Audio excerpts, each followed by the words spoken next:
중세와 근대, 오랜 기간을 거치며 많은 철학자들은 신앙과 이성, 그리고 도덕 등 다양한 철학들을 펼칩니다. 또한 오랜 기간 동안 거친 만큼 그 철학들은 뿌리가 깊어져 있는 상태죠. 그러던 어느 날 이를 부정하는 철학자가 등장하게 됩니다. 그의 이름은 니체, 근대 철학의 종결과 현대의 시작을 알린 철학자입니다. 오랜 세월이 지났던 그 철학들의 틀과 개념들을 부순 그는 우리는 망치를 든 철학자라고도 하죠. 다양한 혁명적 주장을 펼쳐 근대의 철학을 종결시키고 현대의 시작을 알린 철학자인 만큼 여러 사상들과 수많은 저작들이 있습니다. 그러나 저희는 니체의 철학을 이해하기에 필요한 그의 생애와 그의 대표적 사상인 초인 사상에 한번 알아보도록 하겠습니다.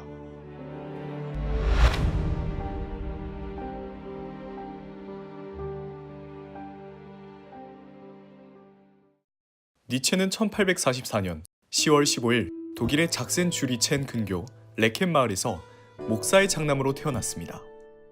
그리고 안타깝게도 1849년 니체가 5살이 된 해에 아버지가 뇌연화증으로 사망했죠. 또 뒤를 이어 남동생인 루드비 요셉이 1850년에 사망하게 되는데 니체는 이 어린 나이 때부터 가족의 잃는 슬픔을 겪게 됩니다.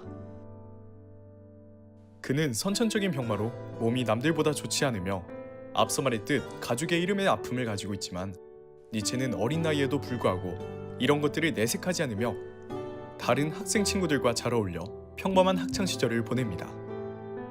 20살에 아버지가 목사님이었기에 이 영향으로 신학과를 진학하게 되었지만 신학적으로 잘 맞지 않는지 1년 후 라이프치히 대학을 옮기면서 쇼펜하우어 철학을 심취하게 됩니다. 그리고 니체는 병적으로 아프기 때문에 굳이 군에 입대를 하지 않아도 되는 상황임에도 불구하고 군에 입대하여 안타깝게도 그곳에서 가슴 부상을 입게 됩니다.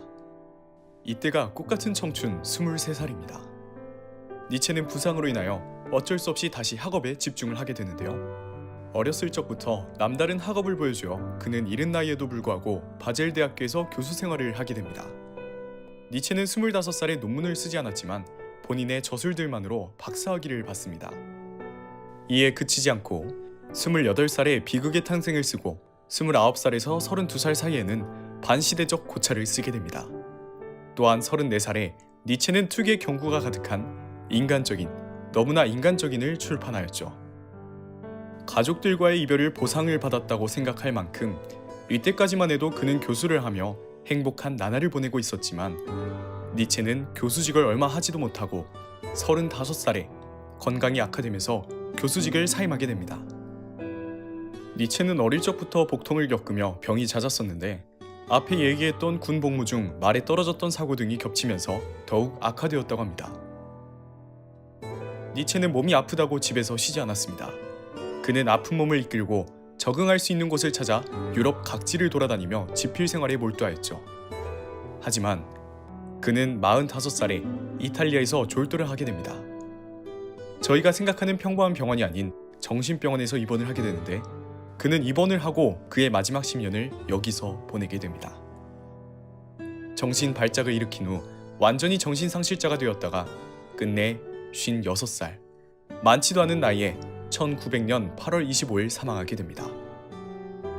멀리서 보면 희극, 가까이서 보면 비극이란 말이 있지만 니체의 삶은 가까이서나 멀리서나 비극의 삶을 산 거나 마찬가지라 할 수 있습니다.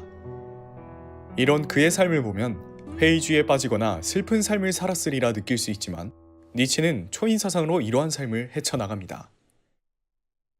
그렇다면 앞에서도 말했고 니체의 대표 사상이라 일컫는 초인 사상이란 무엇일까요? 세상의 가치에 의존하지 않으며 스스로의 가치를 만드는 사람을 니체는 초인이라고 합니다. 즉 스스로의 가치를 만들며 자신의 삶의 주인이 되어 난관을 헤쳐나가는 사상을 바로 초인 사상이라 말합니다. 스스로의 결정으로 세상과 맞서며 신에 의존하지 않는 삶이라고도 할 수 있죠. 이것은 니체가 추구하는 인간상이며 사람을 넘어선 사람이라고도 불립니다. 또한 니체의 명언에서 신은 죽었다라는 말을 쉽게 접하고 들었습니다. 이를 통해서 스스로의 결정으로 세상과 맞서며 신에 의존하지 않는 삶을 이야기하는 것입니다. 그러나 기독교 신자들이 그를 적으로 여기게 된 사건, 도덕에 대한 신랄한 비판으로 인한 니체의 비윤리적인 철학으로 오해받는 사건들이 나타나게 됩니다. 하지만 진정으로 그가 말하는 초인은 도덕의 파괴도 인종차별주의도 아니고 사회적으로 주눅들지 말고 삶을 긍정해 운명을 개척하라는 내용인데 말입니다. 신에 의존하지 않는 스스로의 결정으로 사는 삶. 우리는 이러한 부분에 있어서 다시금 생각하는 계기가 됩니다. 근대의 철학을 종결시키며 현대의 철학의 문을 열었던 망치를 든 철학자 니체. 이렇게 니체가 살아왔던 삶과 사상을 들여다보면 문득 이런 생각이 듭니다. 니체의 삶이 지금 우리에게 가장 필요한 사상이지 않을까라고 말입니다. 지금의 대학 생활을 마치고 사회의 문턱을 넘을 때 앞서 말한 초인 사상과 같이 남에게 의존하지 않으며 스스로의 결정으로 세상과 맞서야 할 때가 오기에 말입니다.